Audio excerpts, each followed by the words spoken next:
My name's David Campbell and I live in Edinburgh. A mystery surrounds the birth and beginnings of the great Brittonic warrior Arthur, King Arthur. We first hear of him 1400 years ago in the Gododdin, a poem written in the 6th century in this area near Edinburgh. And in that poem it reports that the North Brittonic tribe of the Lothians suffered a disastrous defeat at the hands of the Saxons. The poem also tells that even then, in these far back days, Arthur was a legendary figure. And of course the memory lives on in Arthur's Seat, the seat or the fortress of Arthur. And if you climb that hill today, which rises like a lion crouching over the city, you still can see the ramparts of an ancient fortress. And so, as I said, a mystery surrounds the origins of the great warrior Arthur. And it was prophesied in these golden days, as some would say, these ancient and golden days, it was prophesied by Merlin that one would come who would be a leader greater than any king that yet had been. It was also told by Merlin that that king would be of royal descent and fathered by a royal monarch who would never see him. He would be taken at his birth and put in the care of a wise counsellor. And so it was that Arthur was taken to this wise counsellor and reared in the skills of battle and in the arts of peace. When he was at the gates of manhood in this land, the Brittonic tribes were fighting tribe against tribe, warlord against warlord. All was strife and struggle. There was that ancient prophecy that one would come who could draw from a sword deep embedded in a stone, and that one that took the sword would be the leader promised by the wizard Merlin. At times of festival, of course, from far and wide, men came, strong men, mighty warriors, and all tugged and all heaved, all failed. And as you can guess, when the young Arthur came, 16 years only on the edge of manhood, he took it from its sheath of stone as if it were a toy. And so prophecy and destiny had crowned him king at a hard time of these Brittonic tribes struggling against one another. And so it was not any surprise that a seasoned warrior challenged him in single combat. Against all advice, he rode out alone to meet this challenge. And coming through the forest into a clearing, there was this great and seasoned warrior. And first, on horseback, spear against spear they fought. And then on foot, sword against sword, slash and cut until each one was wounded, bloodied. And then it seemed that Arthur had the upper hand. He raised his sword to strike, but at that moment, like a whistling whisper in the wind, a great flash of lightning, and the sword split and splintered in his hand. Both he and the warrior stood amazed. And then the warrior said, "This is the work and hand of the gods. Let us fight no more." And so they made peace, and this warrior was Bedivere, and became a friend and follower of Arthur until the very end of his days, as you shall hear. Now, at that time, because of this deed and other deeds of bravery, and also the wisdom of his years, even so young, Arthur's name spread far and wide through all the land, even as far as Orkney. And in the lands of Orkney he had a half-sister, Margause. He had never met this Margause. And at this time, she decided to visit the fort of Arthur. She came in disguise with her attendant ladies. And of course, as in these days, she was welcomed with the greatest of hospitality. There was feasting, there was drinking, wine and music and dance. Why did Margause come? What was her intent? Was it to weaken the power of Arthur? Was it because she herself wished to be the mother of a king? Was it because Arthur was handsome and of great beauty? She herself was beautiful, and Arthur young. And that night, after the feasting was at an end, and Arthur had retired to his bedchamber, she came and lay with him. And for that act, Arthur, unknowing that deed against the laws of God and men, he was to sow the seeds of his own death. For 9 months later, in Orkney, was born a boy, Mordred, whom fathered by Arthur upon his own half-sister. And in the womb of time, that would have its reckoning. But for now, Arthur had other matters on his mind, the splintered sword. And one morning, a red dawn of a summer's day, Merlin, the wizard, came to him. And Arthur said, "I am troubled." And Merlin said, "For this reason I have come to see you." He said, "A king," said Arthur, "is no king unless he has his sword." And for answer, Merlin merely beckoned. And the King Arthur followed Merlin the wizard through the forest until they came to a clearing, and there an eerie, silent loch. And at the farther shore a bright, bright mist. For beyond that mist was Avalon of the Apples, that threshold between life and death, the living and the dead.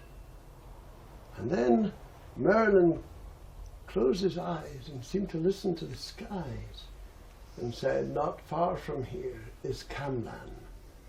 That will be the place of your last battle. That will be the place of your death. But that time is yet far off." Merlin pointed his long finger into the midst of the loch, and there a wonder. Out of the loch arose an arm, elegant, in white samite, mystic, wonderful, and in it the hilted, jewelled sword. And across the loch, from out of the white mist, stepped a lady, radiant, wonderful, Nimue, the lady of the lake. And across the orange gold pathway of the sun she came to where Arthur stood and pointed to a little coracle. Arthur entered the coracle, and as he turned, she faded into the brightening air. And Arthur, sitting in the coracle, found that it was moved as of itself into the midst of the loch. And there that elegant arm leaned towards him, and he reached out and took its jewelled hilt in his hand. The silk arm slipped into the water and was gone. And the little coracle began to move once more toward the shore, and as if catching the name in the wind, Arthur took the sword to his mouth, kissed it, and said, "Excalibur, Excalibur, Excalibur." And when he came to the shore, Merlin said, "Use that sword in no unjust cause, and you will have until the end of your days victory. And so Arthur wore it as a jewel always by his side. And until the end of his days, until that last battle, spoken of by Merlin the wizard. But many were the high and great and brave deeds and acts of justice before that day. But of these you must hear another time, for now I will tell you of the end. The doom loosed on Arthur unknowingly by that act against the laws of God and men when he had fathered Mordred upon his half-sister Morgoth was now upon him. For Mordred, gathering jealous warriors and envious himself of his father's power, gathered a great rebel army.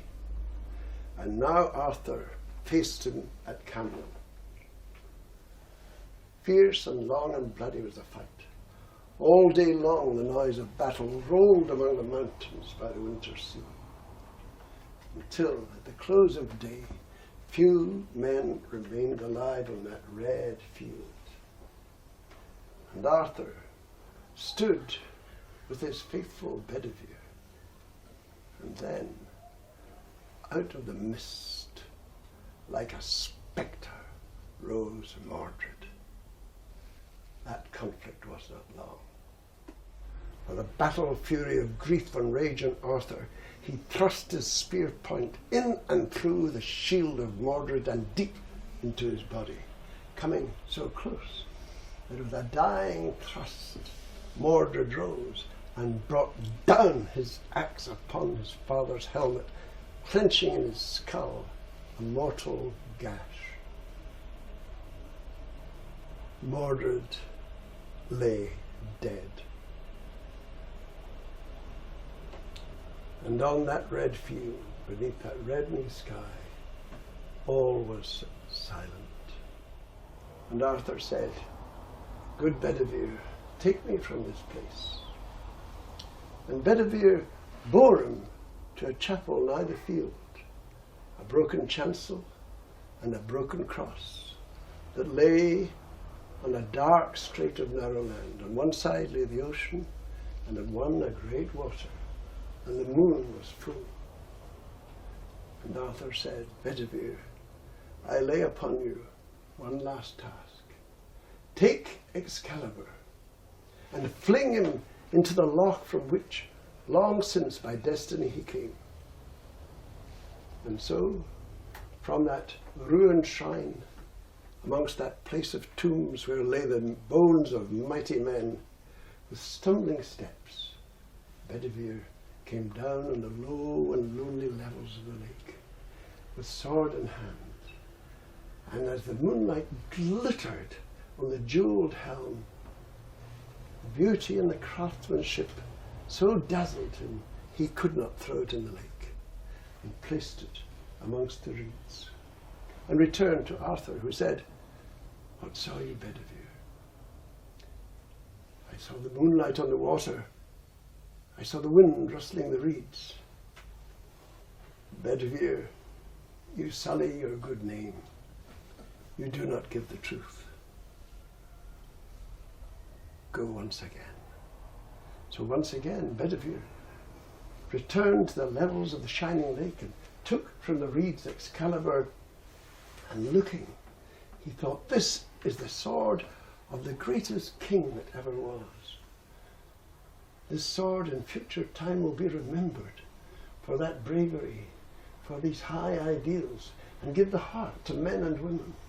And so he could not put it on the lake, put it once more into the rushes, and returned to Arthur, who saw it once by his eyes.